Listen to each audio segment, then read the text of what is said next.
여러분 안녕하세요. 반갑습니다. 오늘은 지난 시간에 이어서 여러분들이 질문이 많았던 내용들에 대한 답변과 그리고 2주차에 여러분이 작성해야 될 보고서를 작성하기 위해서 좀 도움이 될 만한 내용들을 소개해 드리도록 하겠습니다. 일단은 여러분들이 가장 질문이 많았던 거, 이 파일을 받아서 어떻게 내 프로젝트에다 옮기는지에 대한 질문이 몇 가지 있었어요. 그래서 그 부분부터 먼저 소개해 드리도록 할게요. 여러분 과제방에서 다운로드를 받으시면 아마 이 다운로드 폴더에 들어갈 겁니다. 다운로드 폴더에 들어온 이 파이썬 이 프로그램 파일, 이것을 이쪽에 프로젝트로 한번 옮겨 볼게요. 제가 만든 폴더는 컴퓨터 사이언스 클래스라는 폴더 밑에 cs2021_2라는 이쪽 폴더 아래에 들어간 겁니다. 자, 요 밑에는 여러가지 파일들이 있고 또 다른 폴더들이 존재하긴 하고 있는데, 여러분 이 경로에다가 파일을 이동할 때는 이 다운받은 파일을 그대로 이렇게 드래그 드랍 하시면 된답니다. 자, 이렇게 하면 바로 이렇게 들어오시는 거 볼 수가 있죠. 그리고 자동적으로 이렇게 파일이 열립니다. 그럼 이 경로가 어디에 들어있는지를 한번 확인해 보도록 할게요. 이것을 오른쪽 버튼 누르시고 나오는 메뉴 중에서 Reveal in File Explorer 라는 걸 한번 실행해 보도록 할게요. 파일 탐색기를 말하는 겁니다. 파일 익스플로러는.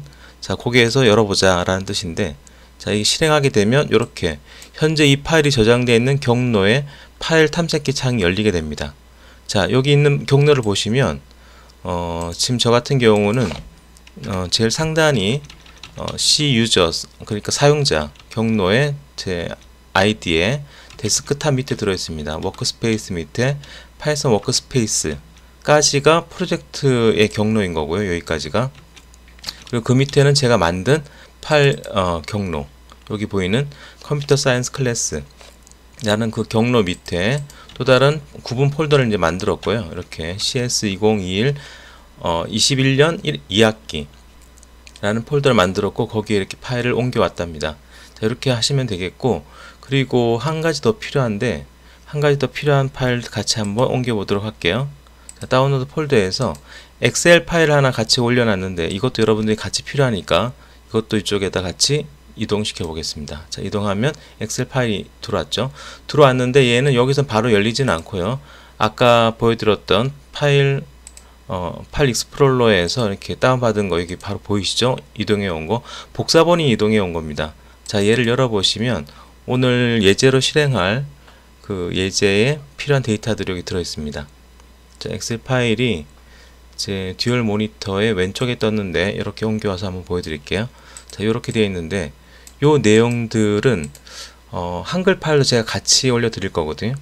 자, 한글 파일은 굳이 이쪽 폴더에 옮기지 않아도 되는데, 관연도의 화학 실험에서 쓰였던 보고서입니다.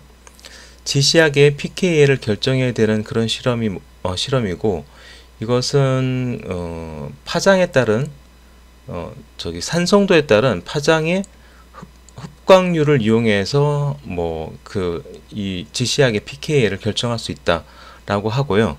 요것에 대한 자세한 설명은 여기 같이 제가 화학쌤한테 받았는데 이런 설명들이 있더라고요.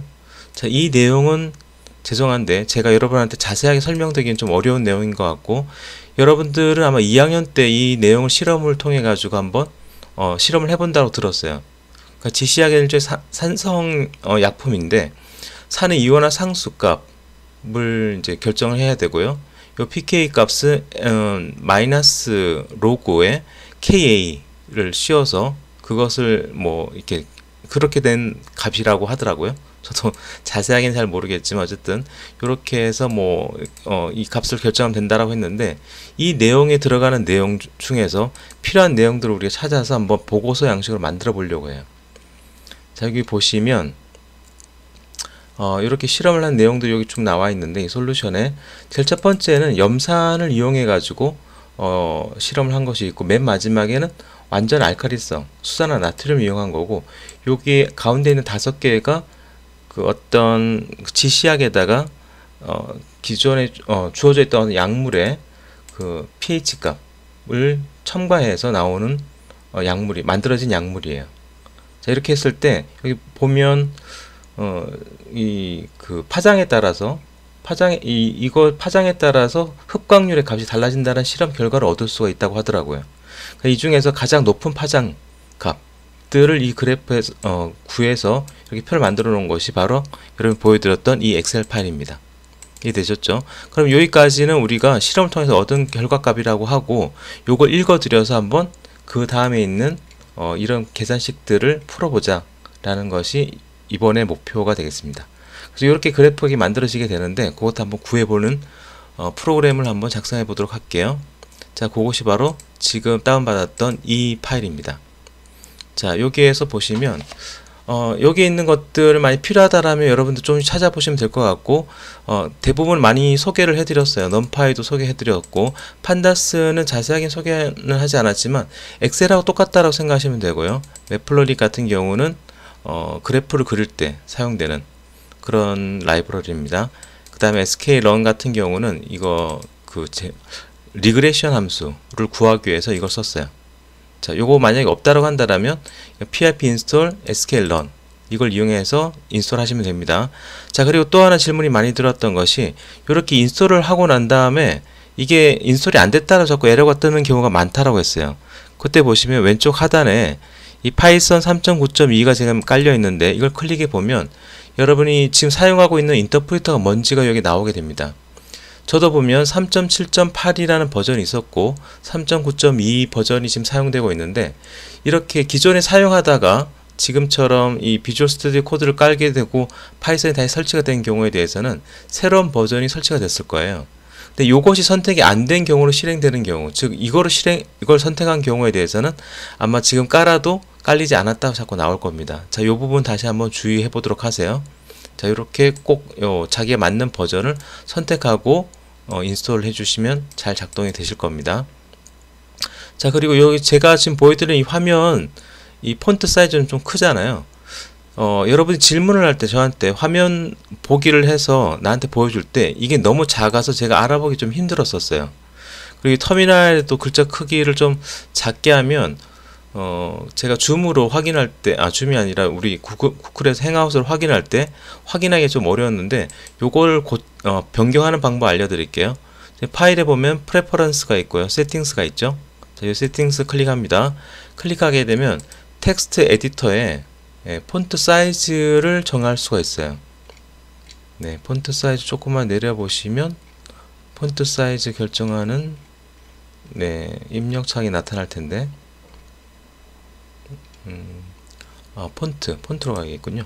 자, 폰트 가면 여기 폰트 사이즈, 여러분 아마 기본적으로 12로 되어 있을 것 같은데요, 좀 키워주시면 지금처럼 이 폰트 사이즈가 큼지막하게 나온다라는 것을 금방 확인할 수 있고, 이걸 이렇게 변경하고 난 다음에 저장만 하시면 된답니다. 그리고 만약에 요 밑에 있는 터미널의 크기를 바꾸고 싶을 때는 피처라는 메뉴에 보면 터미널이 존재하고요, 여기서는 좀 메뉴가 한참 밑에 있어요. 쭉 내려보시면 이 터미널의 폰트 사이즈 바꾸는 이 부분이 나옵니다. 자, 인티그레이티드 폰트 사이즈 요 부분을 저는 18로 했는데, 만약에 좀 키운다라고 하면 24 정도로 이렇게 하면 밑에 바로 커지는 거 보실 수 있죠. 네, 요렇게 저는 여기서 18 정도로만 계속 유지하도록 하겠습니다. 이 정도면 아마 잘 보이실 거라 생각이 되고, 이것도 한번 바꿔서 질문할 때 좀 도움이 됐으면 좋겠네요. 자, 그 다음에 여기 보면 현재 경로, 이 파일의 실행 경로 찾아서 그 다음에 경로에 CWD라는 이 경로에 observance excel이라는 이 엑셀 파일을 읽어드리는, 경로를 읽어드리기 위해서 경로를 지정을 해줬고요. 그 다음에 판다스를 이용해서 read excel 하면 바로 읽어드릴 수가 있어요. 자, 그렇게 읽어드리고, 그 다음에 얘의 컬럼 값이, 처음에 있는 컬럼 값이 좀 달랐어요.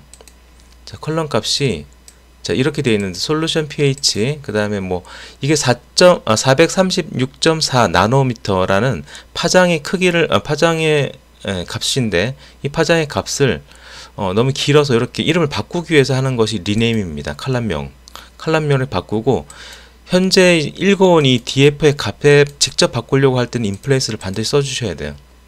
안 그러면 이걸 다른 이름을 저장하셔야 된답니다. 자, 이걸 확인하기 위해서 한번 출력을 해본 거고요. 이 중에서 이 pH, 이 컬럼 값, pH에 해당되는 이 컬럼 값만 읽어오기 위해서 이 x라는 변수를 썼어요. 그러니까 여기 있는 값들을 주르륵 다 읽어온 겁니다. 마찬가지로 스몰 y에 여기가 x가 되겠네요. 그죠? pH 이름을 바꿨으니까. 그 다음에 hin, 이 부분에 해당되는 것들은 전부 다 y로 지금 저장을 해놨고요. 그 다음에 a의 y의 첫 번째 값, y 0번째 값이니까 여기 대문자 a에는 0.174002가 들어갈 거예요. 그 다음에 여기하고 요거는 맨 처음과 맨 끝은 아까 실험 보고서에 봤듯이 강염산, 그러니까 염산이고 여기는 수산화나트륨. 실제로 실험한 데이터는 이거라고 볼 수 있기 때문에 요 데이터만 쓸 거예요. 따라서 그 슬라이싱 기능 잘 아시죠? 자, 슬라이싱 기능 이용해서 첫 번째하고 마지막 걸 제외시켰습니다. 그 다음에 x값도 마찬가지로 첫 번째 것과 마지막 걸 제외시켰어요. 그 내용을 한번 확인해 볼 수 있겠고요. 그 다음에 b라는 값은 여기 실험 보고서에서 b라는 값을 1로 주어져 있어요. 네, b라는 값이 어디 있을까? 예, 요렇게 지금 여기 보면은 b라는 값이 여기 1로 주어져 있죠. 네, 요 값을 그냥 그대로 이용했고 c라는 값도 지금 계산했는데 요걸 계산한 겁니다. 밀리리터로 밀리몰이라는 걸로 나와 있기 때문에 자, 여기다 1000이라는 값을 다시 나눠준 건데 그것은 뭐 필요에 따라서 맞추시면 될 것 같아요. 단위는. 그 다음에 여기에 아이고 제가 이걸 내릴 필요는 없었네요. 자, 여기에 나오는 요놈 값 엡실론 HIN 엡실론 HIN 값을 구하는 식을 이렇게 만들었습니다. 자, 이 값을 출력해 보고 그 다음에 여기 이 내용을 여기 따라서 쭉 다 이용해서 계산을 해 본 거예요. 네, 그리고 요 값을 한번 따라서 한번 해보세요. 이거 부분 같은 경우는 아마 저보다 여러분들이 더 잘 아시지 않을까라는 생각이 들어요. 그 다음에 로그를 씌워가지고 그 값을 이제 구해냈고, 그 다음에 요 밑에는 지금 그 플로팅을 해주는 것들이 나오는데, 마지막에 선형 회귀를 이용해서 그 그래프에 해당되는 데이터들이 가장 최적화된 형태의 직선식이 무엇인지를 구하는 겁니다.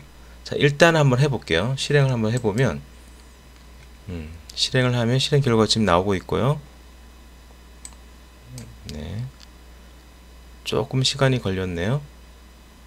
처음 실행하는 거라 라이브러리 불러오는데 시간이 걸리는 것 같아요.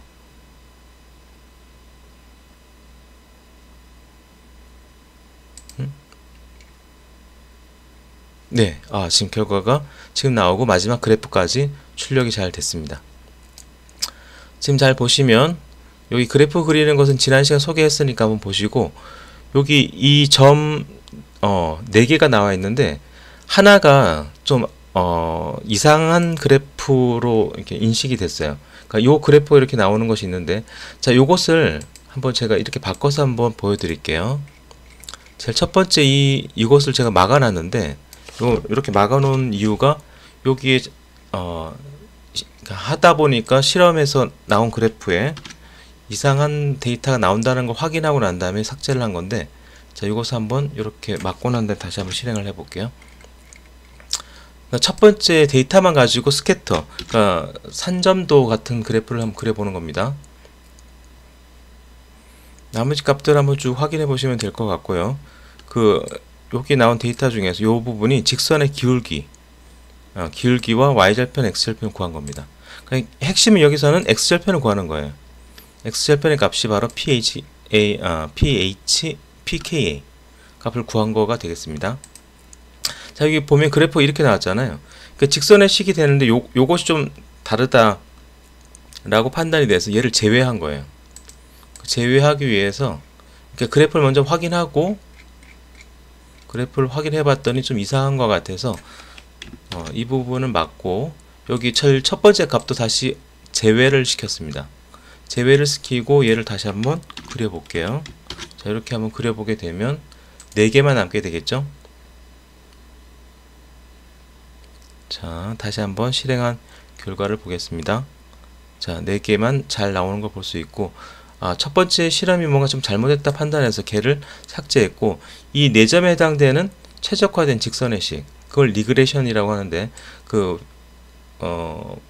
선형 회귀, 직선을 구하기 위해서 이걸 썼어요. 리니어 리그레션 써서 여기에 아까 그 x값, 이거 x값하고 y값 해당되는 것으로 구하는데, 여기는 이거 2차 그 2차원으로 바꾼 거예요. 요 가로 안에 들어가 있는 요것은 2차원 바꿔서 계산했다라는 것밖에 없습니다. 1차원식이긴 한데 2차원으로 바꾸면 확장해서 쓸 수 있기 때문에 이런 경우를 많이 바꿉니다. 그래서 제일 첫 번째 그 인자값들은 그대로 유지하고 하나를 더 늘린 거예요. 여러분이 궁금하다라면 이 값을 한번 출력해서 한번 보도록 하세요. 자, 그래서 기울기는 코에피션트 0, 그 다음 y절편은 인터셉트를 구하게 되고, 직선의 식이 나왔다고 본다라면 기울기와 y절편이 있으면 x절편 값도 이런 식으로 구할 수 있겠죠. 자, 이것은 직접 식으로 그냥 구한 거니까 한번 확인해 보시고, 여기에 직선의 식도 같이 포함해서 그림을 그리기 위해서 이쪽 거를 열어서 이제 그린 겁니다.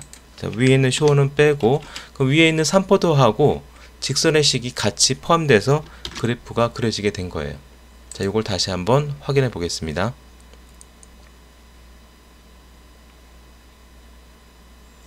자, 확인한 결과가 지금 나오고 있을 것 같네요. 자, 이렇게 잘 나왔죠? 자, 이것이 바로 최종 그래프입니다.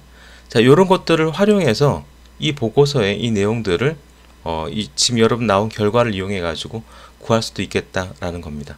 자, 이렇게 이번 주 2주차 보고서는 여러분이 해왔던 어떠한 형태의 보고서든 상관이 없습니다. 수학이나 화학이나 물리나 어떤 걸 사용해도 상관이 없는데, 여러분이 직접 했던 것들 반드시 활용해 주시기 바라고, 그것의 정보와 기술을 이용해서 한번 보고서를 작성해 주시기를 바라겠습니다.